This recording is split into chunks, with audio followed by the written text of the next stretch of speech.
Oke, kembali lagi di channel saya. Makasih buat kalian yang sudah menonton videonya. Kali ini saya akan membuat video reaction lagi seperti biasa untuk kalian. Kali ini saya akan membuat video reaction dari Farel. Kali ini ada kabar terbaru. Pak Joko nampaknya lagi sedih. Kuasa hukum keluarga Farel sampai detail perkara kliennya. Jadi ini masalah Farel ya. Tiba-tiba saya nggak tahu, tiba-tiba viral masalah ini. Nah, kita lihat dan kita reaction apa sebenarnya. Sebelum kita ke videonya, bantu subscribe channel saya yang belum subscribe, karena subscribe itu gratis. Tidak tunggu lama, kita ke videonya langsung. Let's go. Ya, assalamualaikum warahmatullahi wabarakatuh. Waalaikumsalam. Di sini dan juga Pak semua di rumah ya. Kita sekarang sedang bersama dengan tim kuasa hukum dari keluarga Farel Prayogi Abdullah ya. Ya betul. Dengan Itu Pak Joko yang di sampingnya lagi main HP, saya lagi sedih. Ribut ya. Mulyadi. Oke, terima kasih Pak Ribut. Ini sudah bisa meluangkan waktu ya untuk teman-teman YPS di sini. Banyak yang penasaran Pak, terutama penggemarnya Farel. Iya, palok istilah kalau dengar.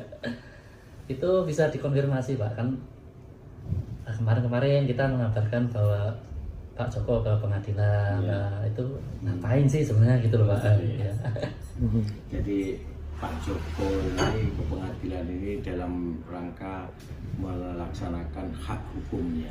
Hak hukumnya ya. Hak hukumnya terkait dengan keinginan dari Pak Joko sekeluarga, termasuk keinginan dari anaknya Pak Farel Prayogi, ingin membatalkan perjanjian, memutuskan perjanjian kerjasama dengan pihak PT 905. Yang dimana direkturnya saudara Zidni Hilman Afia. Siap. Jadi kayak Pak Joko ini hak hukumnya mau dilakukan, disalurkan dengan saluran hukum yang benar dengan mengajukan gugatan untuk memutuskan, bukan membatalkan, memutuskan perjanjian kerjasama sebelum jangka waktu yang diperjanjikan berakhir. Jadi mungkin kalau orang awam kan bicara pengadilan mungkin agak gimana, padahal itu justru solusi yang baik. Ya, ini memang itu yang harus yang dihargai dalam tatanan hukum di Indonesia ya seperti itu. Jadi tidak main jalanan, jadi melalui prosedurnya. Ini yang ditempuh oleh Pak Joko sekeluarga ini. Iya, dengan cara yang baik justru hukum ini biar selesainya enak gitu ya. Nah, ini juga banyak yang awam nih soal apa? Kenapa kan, gitu? Iya, Kenapa Pak Joko sampai seperti itu? Iya. Karena dari perjalanan pelaksanaan perjanjian yang mulai tahun 2002 Desember itu menurut dari Pak Joko sebagai 2022 perjanjian Semalam ya Desember perjanjiannya. 2022 itu dalam perjalanannya itu pihak manajemen itu ada melalaikan kewajibannya, melalaikan salah satu kewajiban. Gitu ya. Jadi itu jadi melalaikan salah satu kewajibannya sehingga membuat Pak Joko sebagai orang tua dari artis Farel ini merasa ini nggak nyaman untuk diteruskan. Karena akan menimbulkan kerugian yang lebih besar tentunya. Makanya sebelum menimbulkan kerugian lebih besar, Pak Joko Jadi Pak Joko diam-diam memperhatikan Farel juga ya. pemutusan itu. Dan menurut Bapak Ribut Mulyadi sendiri, Pak Joko merasa sudah tak nyaman untuk dilanjutkan. Ini ya, hal-hal yang tadi itu memang yang jadi alasan. Iya. Tentunya kan itu kan di perjanjian yang dibuat di notaris itu kan disebutkan klausul tentang syarat untuk dia bisa diajukan pembatalan. Secara dalam hukum pun juga dalam tatanan norma hukum di Indonesia yang berlaku itu juga bisa dianukan jika dalam perjanjian salah satu pihak yang merasa dirugikan, itu bisa dia untuk memutuskan perjanjian. Seperti itu ya. Oke Pak, Sementara itu semuanya itu nanti kita tahu nanti kan di persidangan. Nanti kita Pak Joko nampak sedih betul ya. Kita serahkan semua kita putusan hakim nanti gitu. Semoga hakimnya juga. Ya, kita minta mohon doa dan dukungan ya, gitu ya. Dari Palem Pak ya. Kepada masyarakat untuk khususnya bagi pecinta Farel. Karena apa yang kami diperjuangkan oleh orang tua Farel melalui kami ini adalah semata-mata untuk masa depan Farel juga. demi kebaikan Farel. Ya. Iya. Kita doakan yang terbaik Ngomong lah sidang ya. tadi kan banyak yang awam juga nih, alurnya itu kan kapan hari kok berangkat lagi ke sana, berangkat lagi itu Iya. sebenarnya sidang apa sih maksudnya? Katanya ada mediasi Ya, segala macam. kalau sebelumnya itu kan sidang mediasi. Mediasi itu dalam perkara perdata itu suatu wajib. Sifatnya wajib harus ditempuh.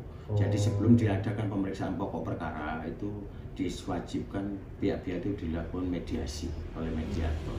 Iya. Tapi mediasi yang dilakukan oleh mediator terhadap pihak penggugat dengan tergugat, waktu itu prinsipal juga hadir langsung Pak Joko dengan Pak Sidney juga itu juga hadir. Akhirnya kesimpulan terakhir mediasi yang kedua gagal, mediasi gagal, tidak ada kesepakatan. Oh, sampai 2 kali Ya, mediasi. jadi akhirnya dari mediator menyerahkan karena ada gagal, membuat laporan gagal mediasi, diserahkan kepada majelis hakim yang memeriksa perkara ini untuk dilanjutkan ke persidangan pemeriksaan pokok perkara.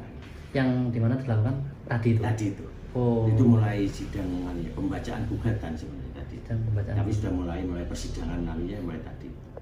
Baik. Ya, tahap-tahap mediasi sudah selesai, tinggal pemeriksaan pokok perkara. Tadi agendanya adalah pembacaan gugatan.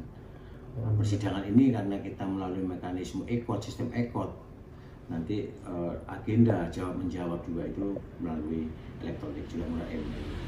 Jadi tidak langsung datang fisik ke pengadilan, kecuali pada waktu pembuktian nanti.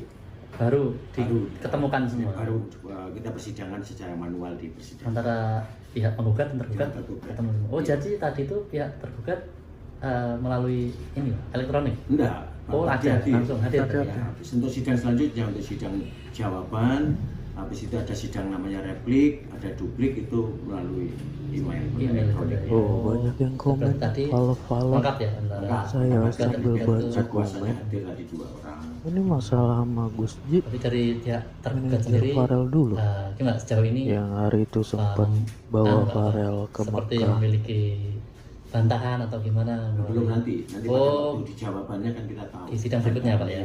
Oh ya, Jadi karena kita tadi tahu. dari pihak sini ya. Iya. Jadi kita akan tahu apa bantahannya mereka, kenapa apa membantah atau menjawab apa yang telah kami sampaikan melalui gugatan dalil-dalil itu.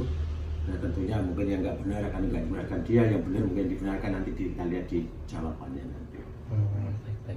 Nah terhadap jawaban dari pihak tergugat kami dikasih punya hak lagi kesempatan namanya mengajukan replik untuk menanggapi jawaban dari yang tergugat, bantahan tadi Pak. ya, itu namanya replik. Berikutnya juga begitu dari tergugat juga Duplik, ya, itu ya. namanya duplik. Oh ya.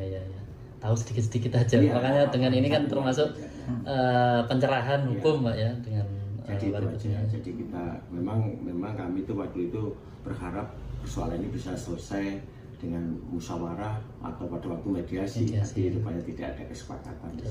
Karena dan kami tetap bersikukuh untuk ingin memutuskan perjanjian itu.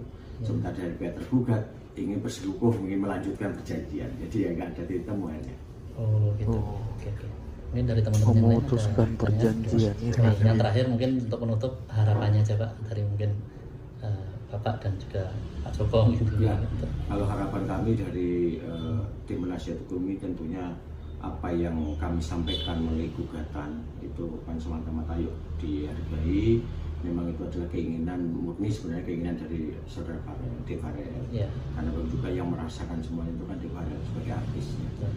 Nah, kami ini kan kepingin menghadapi kalau bisa pihak-pihak yang terkait sebagai tergugat itu ya sukarela dibukakan pintu hatinya. Sukarela untuk menyetujui.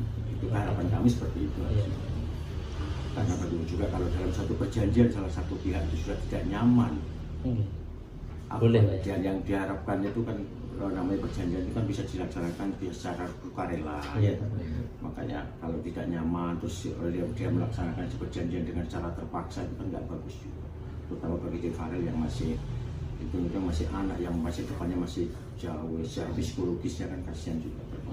Sudah nggak serak gitu ya Pak ya. Oke.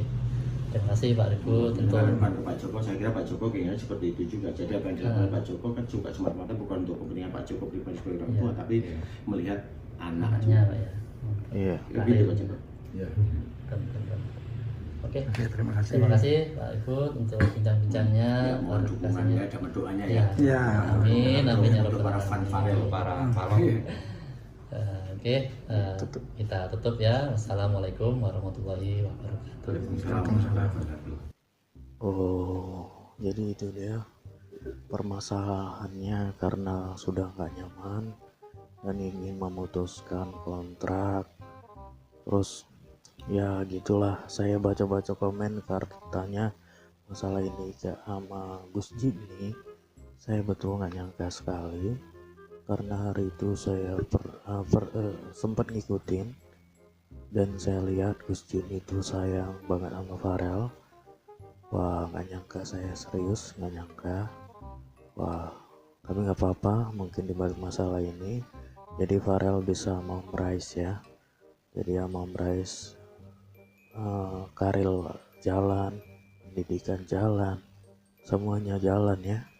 Wah, sekarang Farel sama orang yang tepat. Wah, berulang-ulang kuasa hukum Farel bilang kasihan Farel karena masih anak-anak ya. Wah, ini bisa mengganggu pribadinya atau psikologinya ya. Jadi berulang-ulang kuasa hukum Farel bilang gitu ya kan. Kasihan, sampai Pak Joko sedih sekali nampaknya karena anaknya diituin ya. Kita doakanlah yang terbaik ya, semoga ada jalan keluar yang terbaik buat Farel. Oke, itu sekian video dari saya dan sampai bertemu di video saya selanjutnya. Buat